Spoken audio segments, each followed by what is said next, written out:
الله الرحمن الرحيم الحمد لله رب العالمين وصلى الله على محمد وآله الطاهرين.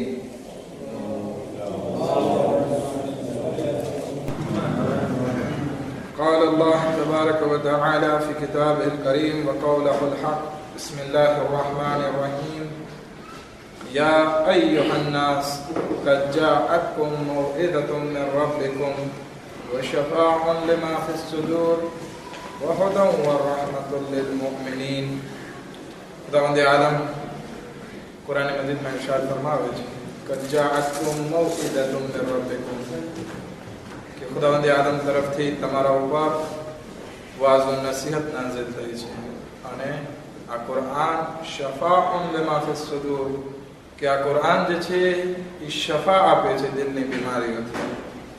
ગઈકાલે આપણે વાત કરી હતી કે આ વ્યાધિ જે છે इंसान ने घनी बीमारियों में मुब्तला करे छे.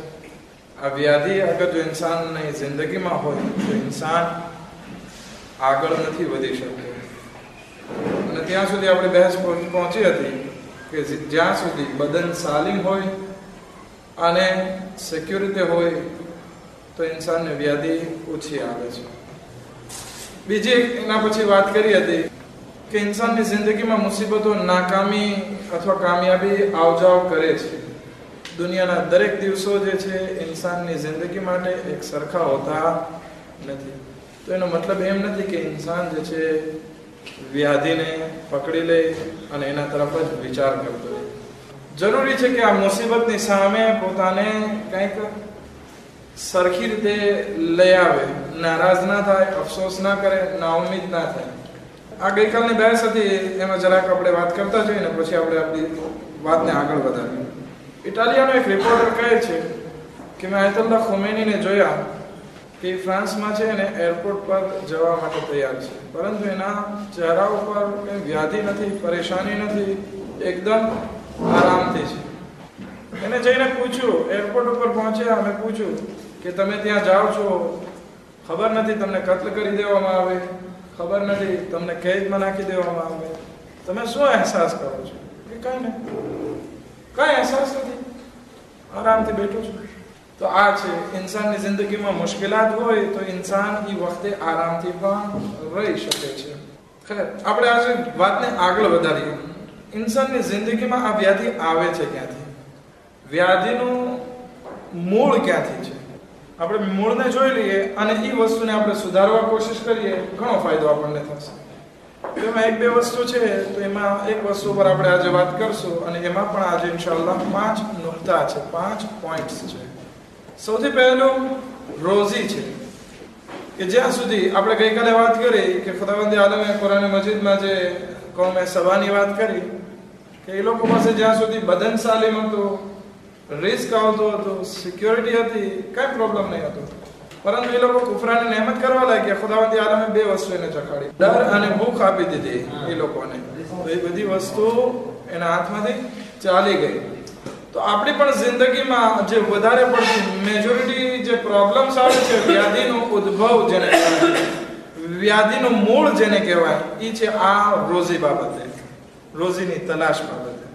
કાફિર લોકો શું કરતા, અને ઘણા લોકો અત્યારે પણ શાદી થઈ જાય છે પછી કહે છે કે કેમ ભાઈ આપણે ઔલાદનું શું પ્લાનિંગ છે? તો કે હમણાં કાંઈ નહીં, હમણાં ધંધો કરવા દે. કાફિર લોકો શું કરતા, ડર લાગતો કે છોકરાને મોટા કેવી રીતે કરશું, પૈસા નથી હમણાં, શું કરતા, છોકરાઓને કતલ કરી નાખતા, મારી નાખતા.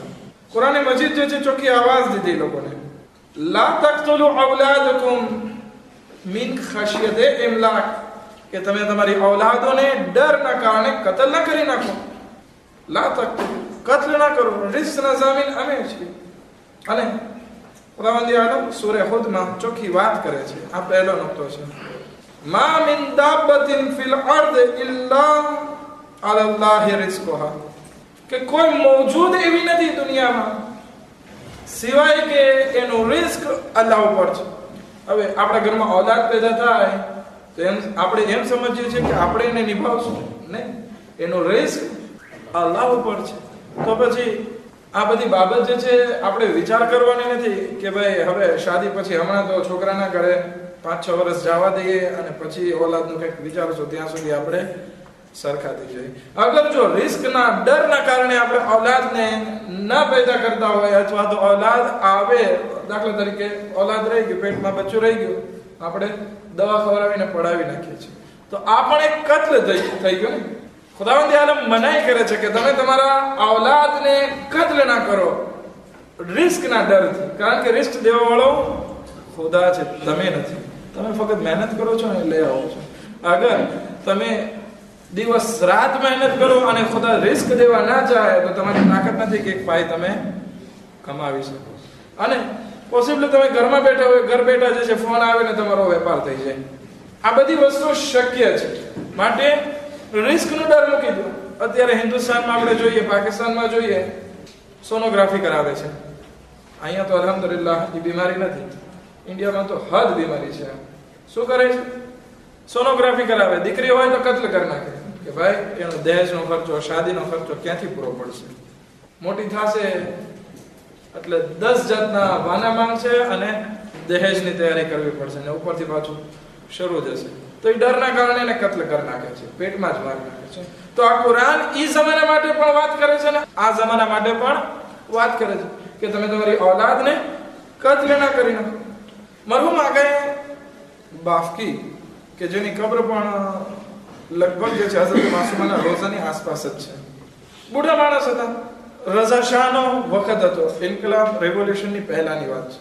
હરમમાં હતા તો જોવે છે શાહની ઘરવાળી અને શાહની દીકરી બંને પડદા વગર જે છે હરમમાં દાખલ થાય છે. હઝરત માસૂમે કુમ અલૈહિસ સલામના રોઝામાં દાખલ થાય છે. આ બાફકી, મરહુમ બાફકી જે છે ઊભા થાય છે, પોતાની લાકડી જે હતી લાકડી લઈને એની સામે દોડે છે, કહે છે નીકળો બહાર. અહીંયા હરમ છે કે તમારું ઘર નથી, બગીચો નથી કે તમે બે પડદા આવો છો. ચાલો બા નીકળો. કોણ? બાદશાહની દીકરી, રાજાની દીકરી. શાહ એ વખત એના હાથમાં હુકુમત, એની ઘરવાળી અને એની દીકરી સામે લાકડી ઉઠાવી દીધી. નીકળો. શું થાય છે? હુકુમતના માણસો આવે છે, મારકુટ થાય છે અને કેદમાં નાખી દે છે અને પછી એને કુમની બહાર મોકલાવી દે છે. શહેરે રઈમાં જાય છે, તહેરાનની બાજુમાં છે, અત્યારે તો તહેરાનની અંદરમાં આવી ગયું, ત્યાં મોકલી દે છે. મરહુમ બાફકી ત્યાં એનું નથી ઘર, નથી બહાર, નથી કઈ કામ, નથી કઈ કાજ, બેઠા છે આમને. પરંતુ રિવોલ્યુશનનો જમાનો નજદીક હતો, ઘણા માણસો એની ભેગા થઈ ગયા, દિલસૂઝ માણસો ભેગા થઈ ગયા. શાહને ડર લાગ્યો કે હવે આનું થશે શું, અગર જો આની પાસે વધારે માણસો ભેગા થઈ જશે તો આપણને જ મોંઘું પડશે. તો રઝા શાહ જે છે એના પાસે માણસ મોકલાવે છે અને કહે છે કે ભાઈ આગા બાફકી તમારે જે જોવી અમે તમને આપીએ, તમને શું જોવે છે ભલે તમે અહીંયા દેશ વટાની જિંદગી અથવા ગામ વટાની જિંદગી તમે વિતાવો છો, તમે મને કહો તમને જે જરૂર હોય તો ઘર જોવે ઘર આપીએ, પૈસા જોવે પૈસા આપીએ, જે પણ આશા રાહત નહીં જિંદગી જોવે અમે તમને આપવા માટે તૈયાર છું. આગા બાફકી કહે અચ્છા હું કહું આપશો તમે? તો કે હા આપશું. તો કે જો અત્યારે ગરમી બહુ છે તો એક કામ કર, એક વાદળ લઈ આવો અબ્બાદ મહેલ મોટું જબર અને અહીંયા લાવ અને અહીંયા વરસાવો કે જેથી ઠંડક થઈ જાય, ગરમીથી જરાક રાહત મળે. તો કે ભાઈ એ અમારા હાથમાં નથી, અમારા હાથમાં તો સોના ચાંદીના આ પૈસા છે, એ માંગતો અમે તને આપીએ. તો કે છે કહી દેજે તારા શેઠને જઈને, તારા પત્રોને જઈને અથવા તો રઝા શાહને જઈને કે તમારામાં તાકાત નથી એ ઠંડક કરવાની, તો પછી અમારા ચાળા ના કરો, કારણ કે અમારો રિસ્ક દેવા વાળો ખુદા છે. અને પછી આયત પડે છે વફિસ સમાએ રિસ્કુકુમ વમા તુઅદુન, કે તમારા રિસ્કના વસીલા જે છે એ આસમાનમાં છે, વરસાદ વરસે છે અને એનાથી રિસ્ક આપણને મળે છે અને જેનો વાયદો ખુદાવંદ આલમે કરેલો છે. તો જ્યારે ખુદાવંદ આલમે વાયદો કરેલો છે તો પછી આપણે રિસ્ક બાબતે ડરવાની શું જરૂર છે? હતા કે કહેવામાં આવે છે, હદીસમાં છે કે બે વસ્તુ ઇન્સાનને ગમે ત્યાં જઈ એને મળી જ જવાની છે, એક મોત અને એક એનો રિસ્ક. જ્યાં એનો રિસ્ક લખાયેલો છે ત્યાં પહોંચી જ જવાનો છે ઇન્સાન, કઈ ફેર નથી પડવાનો. તો સૌથી પહેલી વસ્તુ આ રોઝી બાબતે અગર જો આપણે યાદ રાખીએ આ વસ્તુ, તો આપણી જિંદગીમાં વ્યાધિ ઓછી થશે કે ખુદાવંદી આલમે આપણા રિસ્કની ગારંટી લીધી છે. તો હવે રિસ્ક બાબતે આપણે વ્યાધિ કરવાની જરૂર આપણે ખોટી વ્યાધિ કરીએ છીએ અને આપણી શાંતિને ખરાબ કરીએ છીએ, આપણા ધર્મને ખરાબ કરીએ છીએ. બહેતર રોજીની વ્યાધિ અલ્લાહ ઉપર મૂકી દઈએ. આપણને કીધું છે કામ કરો, કામ કરીએ છીએ, બસ થઈ ગઈ વાત પૂરી. શું વ્યાધિ? આપણે એમ વિચાર કરીએ કે મારે ત્રેટિયા ભરવાના છે તો આજે ને આજે હું બધું કામ કરી નાખું. પોસિબલ છે કે ભાઈ તારો જે કર્જો દાખલા તરીકે 500 મિલિયન છે અને તારો ધંધો દાખલા તરીકે 50 મિલિયન છે અને તું એમ વિચાર કર કે હું જલ્દી પૈસા ભરી નાખું અને એની માટે પછી ફલાણી જગ્યાએથી વ્યાજે પૈસા પડે, ફલાણી જગ્યાએથી વ્યાજે પૈસા પડે, પછી શું કરે છે? માથાનો મોટો દુખાવો લે છે.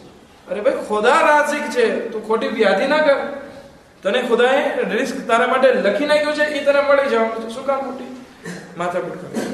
બીજી વસ્તુ, પહેલી વસ્તુ આપણે યાદ રાખી લઈએ કે રોજીની ગેરંટી અલ્લાહ ઉપર છે. બીજી વસ્તુ કે રોજી જે છે આપણે લાલચ કરવાથી વધવાની નથી, એ આપણે યાદ રાખી લઈએ. રોજી જે છે લાલચ કરીએ કે ભાઈ મારી પાસે જલ્દી ગાડી થઈ જાય, જલ્દી બંગલો થઈ જાય, જલ્દી જે છે એક ફેક્ટરી થઈ જાય, બધું થઈ જાય, તો એવી રીતે લાલચ કરવાથી, જલ્દી લાલચ કરવાથી કઈ વસ્તુ મળી નથી જવાની. ઇમામ સાદિક અલૈહિસ્સલાતુ વસ્સલામ એક હદીસમાં ઇરશાદ ફરમાવે છે,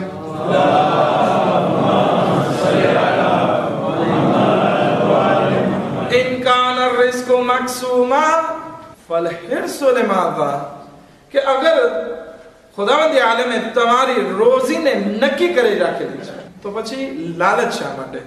શા માટે તમે લાલચ કરો છો? આ લાલચ કરવા જાઓ છો ત્યારે વ્યાધિ આવે છે, ત્યારે પ્રોબ્લેમ્સ આવે છે, તમારી શાંતિ પકડે છે અને એ લાલચ કરીને પૈસા ભેગા કર્યા એ પણ જાય છે ક્યોરનું ઓપરેશન કરવા માટે, ઇન્ડિયા જવા માટે, મોરિસ જવા માટે, રેન્ડન જવા માટે. શું કામ વ્યાધિ કરો છો? તમારું રિસ્ક ખુદાવંદ આલમે નક્કી કરી રાખેલું છે કે ભાઈ આ રિસ્ક તમને મળવાનું છે. પછી તમે ઉપરથી નીચે પડી જાઓ, નીચેથી ઉપર વયા જાઓ તો એ તમને એટલું જ મળવાનું છે જેટલું ખુદાવંદ આલમે નક્કી કરેલું છે. એક બીજી હદીસમાં માસૂમીન અલૈહિસ્સલામ ફરમાવે છે કે લાલચીને બે વસ્તુ નથી મળતી. કોઈ એક માણસ લાલચ કરે એને આ બે વસ્તુથી ખુદાવંદ આલમ મહેરૂમ કરી નાખે છે. એમાં એક છે રાહત અને બીજું ખુશનુદી. એ માણસને આરામ નહીં મળે અને એના ચહેરા ઉપર ખુશી નહીં હોય કોઈ દિવસ. આ બે વસ્તુથી ઇન્સાન મહેરૂમ થઈ જશે. હવે આપણે અગર જો આ બે વસ્તુથી મહેરૂમ થઈ ગયા તો પછી બહુ મોટા પ્રોબ્લેમ્સ આપણી જિંદગીમાં આવશે. આપણે હંમેશા વ્યાધિમાં કોઈ દિવસ રાજી નહીં હોય, ઘરમાં પણ કકળાટ આપણે કરતા હશું, એ પૈસા નથી. દોસ્તો સામે જશું, કકળાટ કરતા હશું, એ પૈસા નથી, એ ધંધો નથી, એ વેપાર નથી, એ ક્રીઝ નથી. અરે ભાઈ ખુદાવંદ આલમે તારી રોજીને જે છે તકસીમ કરી નાખી છે કે ભાઈ આને એટલી રોજી મળવાની છે. હવે તું ગમે ઉપરથી નીચે પડી જા તો તને એટલી જ મળવાની છે. પરંતુ આ લાલચનો મતલબ એમ નથી કે ભાઈ હાલો હું જે છે હવે 9 વાગે દુકાન ખોલું ને 11 વાગે બંધ કરી દઉં, થઈ ગયું મારું કામ, ખુદાએ જેટલી રોજી લખેલી છે એટલી મળી જવાનું છે. એવું નથી કે લાલચીને જે છે બે વસ્તુ નથી મળતી, એક રાહત અને બીજું ખુશનુદી, અને ખુશી નથી મળતી. આરામ અને ખુશી બે વસ્તુથી ઇન્સાન મહેરૂમ થઈ જાય છે. અબ્દુલ્લાહ ઇબ્ન અબી યાફુર કે જેનો વાક્ય મળે છે કે ઇમામ સાદિક અલૈહિસ્સલામના બહેતરીન દોસ્ત, બહેતરીન શાગિર્દ, બહેતરીન સહાબી જેને કહેવાય, એક વખત ઇમામ પાસે આવે છે અને કહે છે મૌલા મને કંઈક ઈલાજ કરો મારો, હું બહુ લાલચી થઈ ગયો છું. ઇમામ અલૈહિસ્સલામ કહે છે કે તું મને લાલચી થઈ ગયો છું? તો કે હા મૌલા, મને એમ થાય છે કે હું દુકાનમાં જ બેઠો રહું. મૌલા મને એમ થાય છે કે હું મારા ધંધાને બહુ વધારું, પૈસા પ્રત્યે મોહબ્બત વધી ગઈ છે, મારી દુનિયા પ્રત્યે મોહબ્બત વધી ગઈ છે. એમ થાય છે કે વધારે મારી પાસે ગ્રાહક આવે ને હું વધારે વેપાર કરું. ઇમામ કે બસ આ? તો કે હા મૌલા આ વસ્તુ. ઇમામ સવાલ કરે છે કે તું આ પૈસા કમાવા શા માટે ચાહે છે? હવે એ લાઈન લગાડે છે લિસ્ટની. આપણે હોય તો આપણે પણ લાઈન લગાડીએ. ઇમામ આપણને પૂછે કે ભાઈ તું પૈસા શા માટે કમાવા ચાહે છે? કહે છે મૌલા મારે પરફ્યુમ લેવું છે, મારે મૌલા ગાડી લેવી છે, મૌલા મારે એક કાટકાટ લેવી છે, મારે ગિશિન બનાવવી છે. આપણે લાઈન લગાડીએ. પરંતુ આ માણસ પણ જરાક વધારે આગળથી બોલે છે અને કહે છે હું ચાહું છું કે મારા બચ્ચાને સારી રીતે રાખો. વાત આપણી લાલચ ઉપર છે. અને આ માણસ આવીને પૂછે છે ઇમામને કે મૌલા હું લાલચી થઈ ગયો છું. ઇમામ કહે છે કે પૈસા શા માટે કમાવા છે? તો કહે છે મૌલા મારા બાલ બચ્ચાને હું સારી રીતે સાચવવા ચાહું છું. મારી ઘરની વસ્તુ જે સેમ્પલ છે હું બહુ આબાદ માલની ખરીદવા ચાહું છું. હવે એક સલો છે, દાખલા તરીકે 10 મિલિયન મારે ઇમ્પોર્ટ લેવો છે, 200 મિલિયન લેવો છે. શામરો ખુશી મારો જે સેમ્પલ છે મારે આબાદ માલ 1 મિલિયન વાળો લેવો છે. ખબર ના એક્ઝિસ્ટ છે કે એક્ઝિસ્ટ ખબર નથી. મૌલા હું ચાહું છું કે હજ ને ઉમરામાં જાઓ. મૌલા હું ચાહું છું કે ઇમામ હુસૈન અલૈહિસ્સલામની ઝિયારત માટે જાઉં. અને કહે છે મોલા હું સદકો દેવા ચાહું છું અને મારા ઘરમાં સુફરા લોકોને દાવત આપવા ચાહું છું, લોકોને જમાડવા ચાહું છું. ઇમામે સાદિક અલૈહિસ્સલાતુ વસ્સલામ કહે છે હાદા તલબુલ આખિરા, આ વસ્તુ તલબે દુનિયા નથી, આ તલબે આખિરત છે. તો પછી મોલા લાલચ શું છે?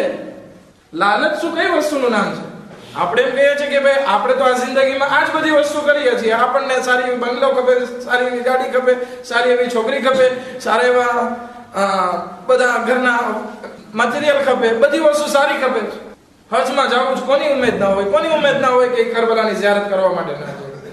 હવે એ વાત અલગ છે કે આપણે જે છે જમવાના ઓછા કહીએ છીએ એકબીજાને. આપણા સમાજમાં ફામી લોકોમાં આપણો ઈ વ્યવહાર ઓછો થઈ ગયો છે. અગર ધ્યાન આપે તો વધારે સારું. ઇમામ અલૈહિસ્સલામ કહે છે કે આ બધી વસ્તુ તો તલબે આખિરત છે, કે આમાંથી તો તને સવાબ મળે છે આ બધી વસ્તુ કરવામાં. લાલચ કઈ વસ્તુ છે? હવે આપણને આ બધી વસ્તુ ખપે છે, ખુમ્સ દેવું છે, ઝિયારતમાં જવું છે, ઘરની વસ્તુ સારી કરવી છે, આ બધી વસ્તુ તો કરવી છે, પરંતુ એનો જે આપણે ઝરિયો લેવો જે છે એ અગર જો છેતરપિંડી હોય, એમાં અગર જો ખોટું બોલવું હોય, એમાં કોઈને હેરાન કરવું હોય, એમાં અગર વ્યાજ આવી જતું હોય તો એ લાલચ કહેવાય છે. પરંતુ હલાલથી તમે આ બધી વસ્તુ કમાવો એ લાલચ નથી. પરંતુ આપણી જિંદગીનો પ્રોબ્લેમ એ થઈ ગયો છે કે આ બધી વસ્તુ આપણને જોવે છે અને બહુ ઝડપથી જોવે છે, અને આપણે એમ વિચાર કરીએ છીએ કે ઝડપથી આપણને ત્યારે જ મળશે જ્યારે આ બધા હરામના કામ કરશું. આપણે દુકાનમાં ચોરી કરશું, વ્યાજ લેશું, ગ્રાહક સાથે છેતરપિંડી કરશું, ચાઇનાથી માલ આવ્યો, જોયું કે ભાઈ આમાં 10 તેલે ખરાબ છે, બિસ્મિલ્લાહ જવા દઈએ. તુલિયાથી દાખલા તરીકે કોમંદ આવી છે, 10 તેલે બીજે જવા દઈએ. ભાઈ તને ખબર છે કે આ ખરાબ છે, શા માટે વેચે છે તું? આ એક લાલચ થઈ, આ એક છેતરપિંડી થઈ. હવે ચાઇનાની માલમાં ગેરંટી તો ના હોય, ઓલાને કહી દે કે એમાં કઈ ગેરંટી નથી હોતી. મૌલાએ કાયનાત હઝરત અલી ઇબ્ન અબી તાલિબ અલૈહિસ્સલાતુ વસ્સલામ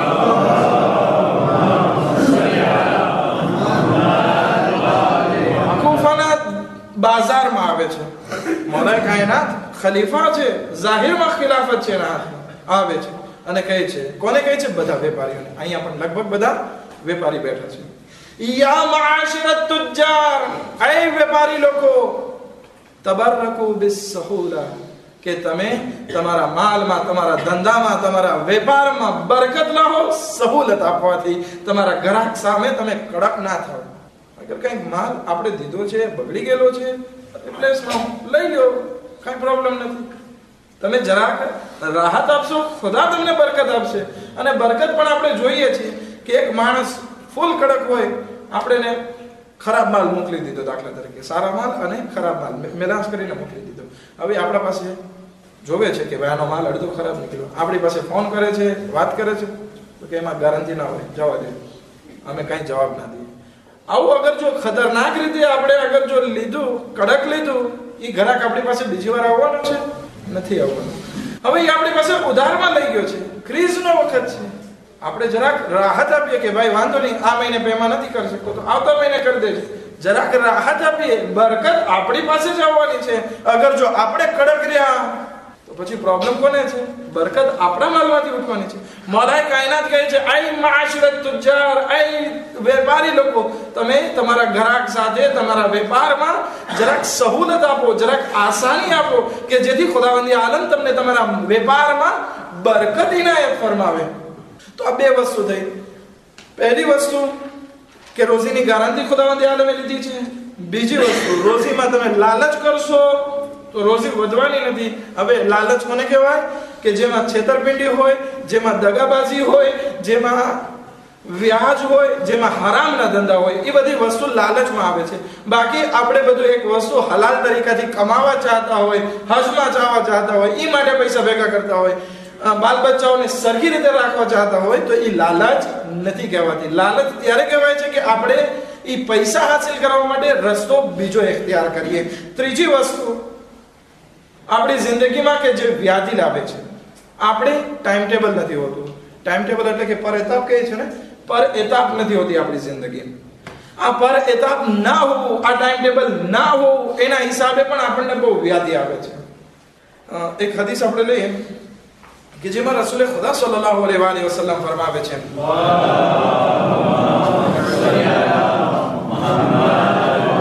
મા અખાફુ અલા ઉમ્મતી અલ ફાક, કે હું મારી ઉમ્મતની ગરીબીથી નથી ડરતો. મારી ઉમ્મત ગરીબ હોય તો એનાથી મને ડર નથી. મને ડર કઈ બાબતનો છે? વલાકિન અખાફુ અન સુઅત તદબીર. હું મારી ઉમ્મતથી ડરું છું પૂરા ટાઈમ ટેબલના કારણે, બેનઝમીના કારણે હું ડરું છું. બેનઝમી શું છે? હવે એક જવાનીઓ છે, એને મરિયાસ કરવા છે.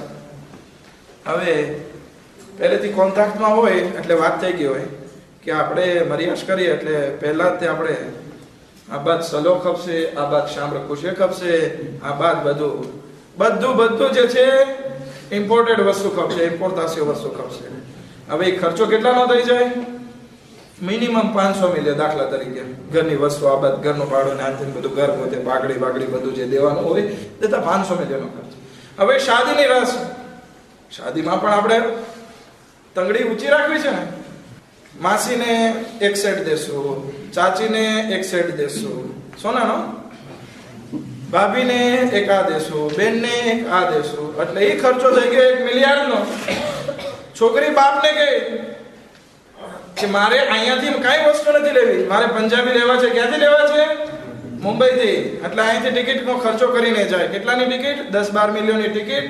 ત્યાં રહેવા ખાવા પીવાનો ખર્ચો ઓછામાં ઓછો 20 મિલિયન ગણી લેવાનો. હવે એ પંજાબી લઈને આવે, 50-100 મિલિયનનો એ ખર્ચો કરે. 150 મિલિયન દાખલા તરીકે સોઈ ગયા એમ સમજીએ, ચાલો 100 મિલિયન સોઈ ગયા. હવે એ છોકરી પંજાબી પહેરશે કેટલી વાર? દાખલા તરીકે 50 જોડી લઈને આવી છે, એક વાર પહેરશે અને પછી રાખી મૂકશે. ફેશન વહી જશે તો આપી દો ગરીબને. રસૂલે ખુદા ના પાડે છે કે આ તમારી શું તદબીર છે? આ બુરી તદબીર છે તમારી. આ પર કિતાબ જિંદગી નથી. તમારા ગજો જે બોલે છે એ દાખલા તરીકે 200-300 મિલિયનનો બોલે છે, તમે ખર્ચો કરી નાખ્યો 2 મિલિયનનો. ક્યાંથી તમે જિંદગીમાં આગળ આવી શકો?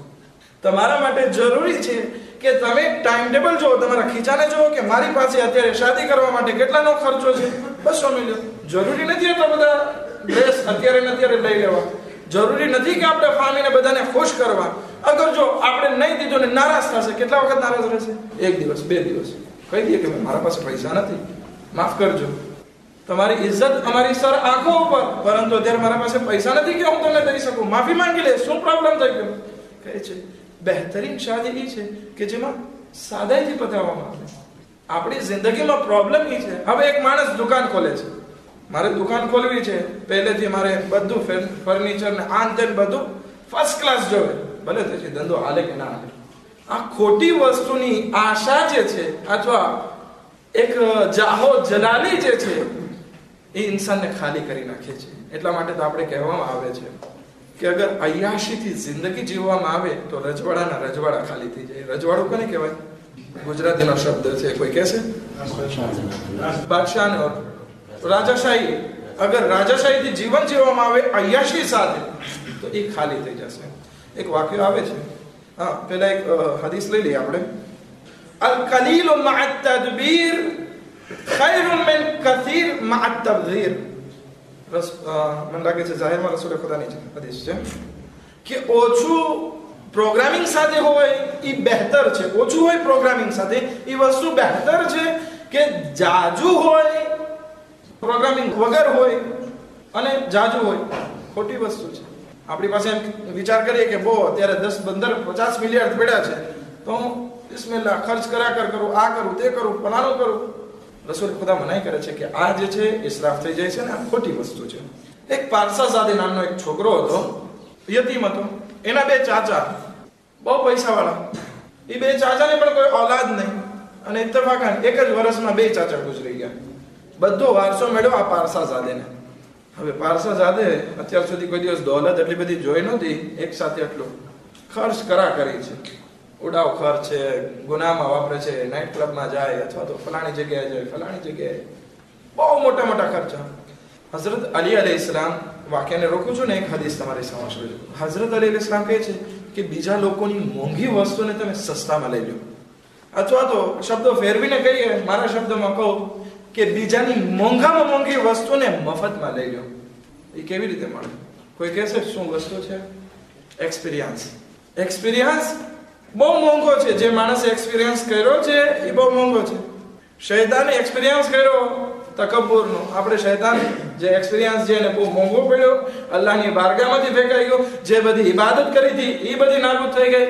આપણને સસ્તામાં મળે છે, મફતમાં મળે છે કે ભાઈ આપણે તકબ્બુર ના કરીએ, લઈ લઈએ વેચાતો. આ માણસ પારસાઝાદે કે જે આટલી બધી ઇસરાફ કરતો હતો, આટલી બધી દોલત હતી, જાત હતી, એની પાસે એક માણસ આવે છે, એનો દિલ બળ્યો, આવે છે ને કહે છે કે ભાઈ હું તને એક મિસાલ આપું. આ દોલત જે છે ને એક ઘંટી માફક છે. જૂના જમાનામાં જે છે ઘંટી હતી, 2 પથ્થર હતા, વચમાં એક લોઢું હતું, અને એમાં ઓરતો જે છે ઘઉં બાજરો કે ગમે વસ્તુ નાખીને દળતી હતી. બરાબર, કે આ 2 પથ્થર જે છે એ જિંદગીની માફક છે. વચમાં જે લોઢું જે છે ઇન્સાન પાસે જે દોલત છે એના માફક છે. પરંતુ ધ્યાન રાખ તારી જિંદગીમાં આ લોઢું ઘસાઈ ના જાય. અગર જો વચ્ચેનું લોઢું ઘસાઈ ગયું તો ઓલા 2 પથ્થર ભલે મોટા મોટા છે પરંતુ નકામા થઈ જશે તારા માટે. કે તું કોણ મને કેવા વાળો, જવા દે. જોવે છે થોડાક વખત થયા કે ઈ રોડ ઉપર આવી ગયો અને ભીખ માંગતો થઈ ગયો ઈ પારસા સાથે. તો આ અયાશી જે છે એ રાજાના રજવાડા પણ ખાલી કરી નાખે છે. આપણે જરાક વિચાર કરીએ કે આપણી પાસે જેટલું વજન હોય ખીચામાં એટલા પ્રમાણમાં આપણે ખર્ચ કરીએ, ના કે પછી આપણે વધારેમાં વધારે ખર્ચ કરતા જઈએ અને પછી છેલ્લે જોઈએ તો આપણી પાસે પ્રોબ્લેમ હોય ને આપણે ત્રેટિયા ભરવાના વાંધા પડી જાય. પછી આપણે વ્યાજમાં જઈએ, ફલાણી જગ્યાએથી ઊંચી ના લઈએ, ફલાણી જગ્યાએથી ઊંચી ના લઈએ અને પછી ભરવા વખતે પરેશાની અને વ્યાધિ લઈ આવીએ છીએ. કહે છે શું તદબીર, તમારી જિંદગીમાં બેનઝમી ના લાવો, તમારી જિંદગીમાં પર એતાપ લાવો, જિંદગીને ક્રમવાર લાવો તો તમારી જિંદગીમાં વ્યાધિ નહીં આવે. 3 વસ્તુ બયાન કરી. ચોથી વસ્તુ, રોજીને પોતા ઉપર હરામ ના કરી નાખીએ. એક સલવાત પડે મોહમ્મદ વાલે મોહમ્મદ.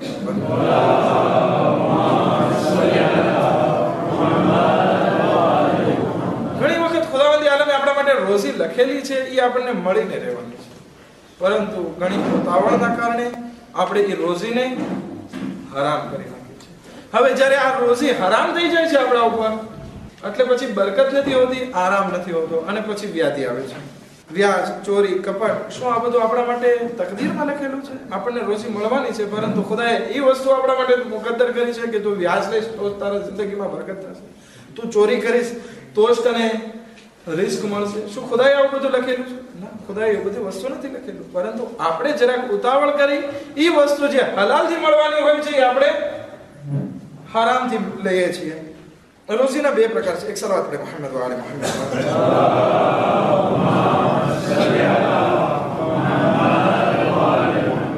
ખુદાએ 2 રોજી રાખી છે ને, એક હલાલની છે, એક હરામની છે. જેવી રીતે ખુદાવંદ આલમે આપણને ઝબાન આપેલી છે કે આ ઝબાનથી આપણે નેક અને સારા શબ્દો પણ બોલી શકીએ, આ ઝબાનથી આપણે ગાળો પણ બોલી શકીએ. આપણા ઉપર છે. ખુદાએ રોજી આપણા માટે તકદીરમાં રાખી છે. હવે આપણે ફક્ત કોશિશ કરીને એને મેળવવાની છે. હવે કોશિશના 2 પ્રકાર હોય છે. એક વ્યાજ, ચોરી, ખોટું, જુગાર, કાઝિનો, આ બધા રસ્તા છે. હવે પોસિબલ એમાં આવે પણ અને જાય પણ. આ એક રોજીનો રસ્તો, પરંતુ બીજો હલાલનો તરીકો છે. બંનેમાં ફરક છે. આપણે જરાક સબ્ર કરીએ, ખુદાવંદ આલમ દેવા વાળો છે, જેટલું છે એટલું મળી રહેવાનું છે. મહેનત કરીએ, ખુદા દેવા વાળો છે હલાલથી. મહેનત કરીએ હરામથી, હરામથી ખુદા દેવા વાળો છે. બોલો, વાક્ય તો આપણે બધાએ સાંભળેલો છે ને. રસૂલે ખુદા તો મોલાએ કાયનાતનો છે કે જાય છે મસ્જિદમાં, ઘોડાને એક માણસને સાચવવા આપે છે. બહાર આવે છે, જોવે છે ઘોડો તો છે પણ એના ઉપર રાખવાની ઝીન જે છે, ગાદી જે છે એ નથી. મોલાએ કાયનાત ઘરે આવે છે, કંબરને 2 દિરહમ આપે છે, કહે છે કે જા બજારમાંથી લે. કંબર બજારમાં જાય છે તો તાજુબ, આ તો મોલાએ કાયનાતની છે ઝીન છે, અહીંયા કેમ વેચાય છે? પૂછે છે કેટલાની વેચે છે? તો કે 2 દિરહમ. 2 દિરહમ આપે છે, લઈને વહી આવે છે. કહે છે મોલા તમારી ઝીન તમને 2 દિરહમમાં લેવી પડે. તો કે ના, મને કઈ ખોટ નથી કહી. મારે તો આ 2 દિરહમ જે છે, હું મસ્જિદમાંથી બહાર નીકળ્યો ને, જે મારા ઘોડાને ધ્યાન રાખવાનો હતો એને હું દેવાનો જ હતો, પરંતુ એ ઉતાવળ કરી ચોરીને વહી ગયો. એને જરાક મોડું મળ્યું અને હરામથી મળ્યું, અને એ ઉપરથી ડર કે ભાઈ હવે આમાં પકડાઈ જઈશ તો આમાં પ્રોબ્લેમ થશે. તો આપણે રોજીને આપણા ઉપર હરામ ના કરી નાખીએ. અગર હરામથી કરવા જશું વ્યાધિ વધશે. કેવી રીતે વ્યાધિ વધશે? માફ કરજો, એક મિસાલ આપું છું તો કે એમાં બધા એટલે બધા મુબતલા છે. ધ્વાન, આપણે ધ્વાન ચોરી કરી આપણને એમ છે કે આપણને ફાયદો તો થઈ ગયો, પરંતુ એક ડર જે છે આપણે મગજમાં બેસી ગયો ખોદાના ખાતા પકડાઈ ગયા તો બેઇજ્જતી થશે, વધારે ભરવાનું આવશે, અને બીજી વાર જ્યારે માલ નીકાળવો હશે ત્યારે વ્યાધિ થશે. બધું છે. ભલે એમ તો આપણે ખોજાભાઈ હોશિયાર છે, બધું સરખી રીતે કામ કરતા હોય છે, પરંતુ કહેવાનો મકસદ કે એક ચોરી, એક મિસાલ આપી, ચોરી જે આપણે કરીએ છીએ એ વ્યાધિ લઈ આવે છે. એવી જ રીતે વ્યાજ છે. વ્યાજે પૈસા આપણે ઉપાડ્યા, હવે ભરવાની વ્યાધિ છે. ભલે આપણે અહીંયા ધંધો કરીએ છીએ, પરંતુ ભરવાની વ્યાધિ આપણને સતાવશે. તો આ બધી વસ્તુઓ આપણને હેરાન કરે છે. માટે આપણે આ વસ્તુને હરામ ના કરીએ. બસ આખરી વાત ને જહેમત તમામ. રોજી જે છે આપણી જિંદગીમાં વધી પણ શકે છે અને ઘટી પણ શકે છે. ખુદાવંદ આલમ કુરાન મજીદમાં ઇરશાદ ફરમાવે છે, અલ્લાહુ યબસુતુ રિઝકા લિમન યશા વ યaqdir. કે ખુદાવંદ આલમ તમારી રોજીને વધારી પણ શકે છે અને જેટલું મુકદ્દર કર્યું છે એટલું પણ આપી શકે છે. હવે એ આપણા ઉપર છે કે આપણે અલ્લાહની બારગાહથી આપણી રોજીને વધારવી કેવી રીતે. અગર જો આપણે વ્યાજથી ધંધો કરવા જશું, અગર આપણે ચોરીથી ધંધો કરવા જશું, આપણે અગર ખોટી રીતે ધંધો કરવા જશું, આપણે છેતરપિંડી સાથે ધંધો કરવા જશું, ધોકાબાજી સાથે ધંધો કરવા જશું, ખુદાવંદ આલમ વધારશે નહીં રહેશે, મુકદ્દર છે એટલું આપશે. પરંતુ અગર જો આપણે આપણી જિંદગીમાં બરકત સાથે જિંદગી વિતાવી, હલાલ તરીકાથી રોજી કમાવી, ખુદાવંદ આલમ આ રોજીને વધારી દેશે. સૂર્ય વાક્યા પડીએ, રોજીમાં બરકત લઈ આવશે. પરંતુ હવે હું એમ કહું કે રાત્રે સૂર્ય વાક્યા પડો અને બીજે દિવસે સવારે ખોટા ધંધા કરો. દાખલા તરીકે કોઈ દૂધનો ધંધો હોય, પાણી નાખીને વેચી નાખો, તો આ સૂર્ય વાક્યા બરકત આપે છે આપણી જિંદગીમાં? નહીં, સૂર્ય વાક્યા અસર નથી કરવાનો. ભાઈ તું સૂર્ય વાક્યા પડ અને તારી જિંદગીને સરખી રીતે વિતાવો, હલાલ તરીકાથી. ખુદા બરકત દેવા વાળો છે. અગર તે વધારે કમાઈ લીધું અને પૈસા ચાલ્યા ગયા, બીજી જગ્યાએ ચોરી થઈ ગઈ, અથવા તો કોઈ બીજો માણસ લૂટી ગયો. મીસમે તમારનો વાક્ય લગભગ આપણે મદ્રસાની દરેક ક્લાસમાં લગભગ આવતો હોય છે. મૌલાએ કાયનાત મીસમે તમાર એટલે ખજૂરના વેપારી મીસમની દુકાને જઈને બેઠતા હોય છે. મીસમ કહે છે, મૌલા તમે ઘડી બેસો, હું જરાક જઈ આવું. ક્યાં જઈ આવું? ટોયલેટ પેશાબ પાણી કરવા, મારે કામ છે, જરાક જઈ આવું. મૌલાએ કાયનાત બેઠા છે. એક માણસ ઘરાક આવ્યો, ખોટો દિરહમ આપે છે, ખોટા પૈસા આપે છે ને મૌલાએ કાયનાતને કહે છે કે એક દિરહમના ખજૂર આપો. મૌલાએ કાયનાત ખજૂર આપે છે, લઈને ચાલ્યો ગયો. ખોટો દિરહમ પડ્યો છે મૌલા પાસે. મિસમ આવે છે, કહે છે મૌલા દિરહમ તો ખોટો છે. તો કે વ્યાધિ ન કર, તારો ઈરાદો હલાલ ન છે, ખુદા તને બરકત આપશે. ખુદા પોતાના મોમિન બંદાને ભૂલી નથી જવાનો. થોડી વાર થાય છે, મિસમ પણ બેઠો છે અને મૌલાએ કાયનાત પણ બેઠા છે. ઓલો માણસ આવે છે કે મૌલા તમારા આ ખજૂર તો કીડાવાળા છે, જીવડાવાળા છે. મૌલા કહે છે કઈ વાંધો નહીં, હાલે તારો દિરહમ લાવો, મારા ખજૂર પાછા, દિરહમ દઈ દીધો પાછો. હવે ઓલો માણસ ચાલ્યો ગયો. મૌલાએ કાયનાત ખજૂરને ખોલે છે, કહે છે મિસમ જોતો આમાં કેટલા કીડા છે? તો કે મૌલા આમાં એક કીડો નથી, બધા ખજૂર સારા છે. તો કે ખુદાવંદી આલમ પોતાના મોમિન બંદાનું કે જે હલાલથી રોજે કમાય છે એનું આવી રીતે ધ્યાન રાખે છે.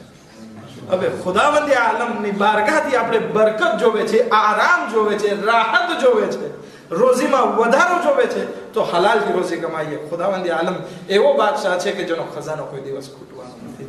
આપણે કોશિશ કરીએ કે હલાલથી રોજી કમાઈએ અને વ્યાધિ જેવી મહાન બીમારીથી આપણે નજાત મેળવીએ. આખિર દાવાના અનિલ અલ્હમ્દુલિલ્લાહી રબ્બિલ આલમીન. એક સવાલ કરે મુહમ્મદ વ આલે મુહમ્મદ.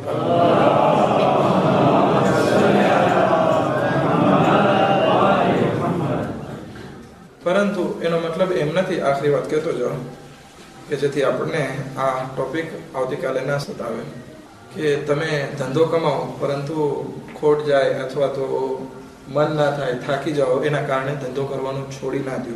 કારણ કે હદીસમાં છે તરકુલ કસ્બ મિન અમલી શૈતાન, કે ધંધો કરવો છોડી દેવો એ શૈતાનનું કાર્ય છે.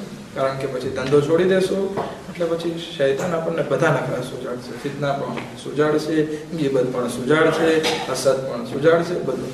માટે મશગુલ રહો, ધંધો કરો, બરકત લઈ આવો તમારી સાથે. અલ્હમ્દુલિલ્લાહી રબ્બિલ આલમીન વ સલ્લલ્લાહુ અલા મુહમ્મદ વ આલિહિ તાહિરીન.